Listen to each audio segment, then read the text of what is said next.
தமிழுக்காகவும் தமிழ் இனத்துக்காகவும் எழுத்து மூலமாகவும் தன்னுடைய பேச்சு மூலமாக தமிழ் சமூகத்தை உசுப்பேற்றிய ஒரு முன்னோடி. அவருடைய மறைவு என்பது தமிழ் இனத்துக்கும் தமிழ் சமூகத்துக்கும் பேர் இழப்பாக அமைந்துவிட்டது. எனக்கு 1990 காலகட்டங்களிலே ஐயா நகைமோகனார் அவர்களோடு நான் பணியாற்றுகின்ற பொழுது அவரை சந்திக்கிற வாய்ப்பை வரதராஜ்பேட்டையில் நான் அவரை முதலில் சந்தித்து அவருடைய நூலாகிய எழுகதரை படிக்கிற ஒரு நல்வாய்ப்பை பெற்றிருந்தேன். அதற்கு பிற்பாடு அவரோடு பேச்சுகளில் நான் நெருங்கி அவரோடு இருந்திருக்கிறேன்.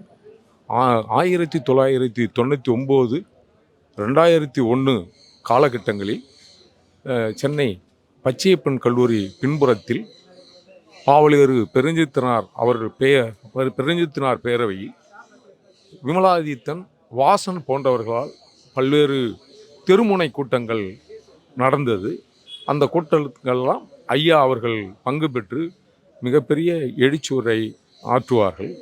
பிற்பாடுதான் தமிழ்நாடு தமிழருக்கே சொந்தம், தமிழர்கள் அவருடைய சிக்கல்களையும் பேரறிஞர் வரலாற்று ஆய்வாளரும் பேரறிஞருமான குணா அவர்களுடைய அவரை நம்பி அதிகமான நல்வாய்ப்புகளை பெற்றிருந்த ஐயா அருகோ அவர்கள் இன்றைக்கு குணா அவர்களுடைய ஐயாவினுடைய சிறையை நாட்களை எண்ணி எழுகதிரில் தொடர்ந்து குணா ஐயாவினுடைய சிறைவாசத்தை இந்த அரசு செய்த கொடூரங்களை அம்பலப்படுத்தியதிலே முதன்மையானவர் ஐயா அருகோ அவர்கள். தமிழ் இனத்துக்காகவும் தமிழ் தேசிய மீட்புக்காகவும் தமிழர் விடுதலைக்காகவும் தொடர்ந்து தன்னுடைய வாழ்நாளை பொருள் ஈட்டுவதிலே குறியாக இல்லாமல் இந்த மக்கள் விடுதலைக்காக தன் வாழ்நாளை அர்ப்பணித்த மிகப்பெரிய உத்தமராக தூய தமிழ் தேசிய வாதியாக வாழ்ந்த ஐயாவை நாம் நினைவில் கொள்ள வேண்டும். அவருடைய இழப்பென்பது தமிழ் இனத்துக்கு பேர் இழப்பு.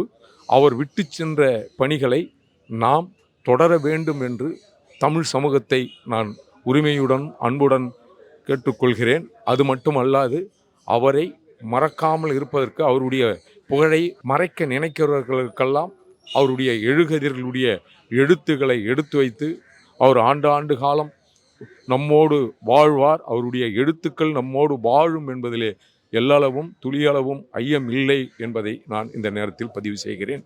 அவருக்கும் அவரை இழந்து வாழும் அவருடைய குடும்பத்தாருக்கும் என்னுடைய ஆழ்ந்த இரங்கலை நான் மனமாக தெரிவித்துக் கொள்கிறேன்.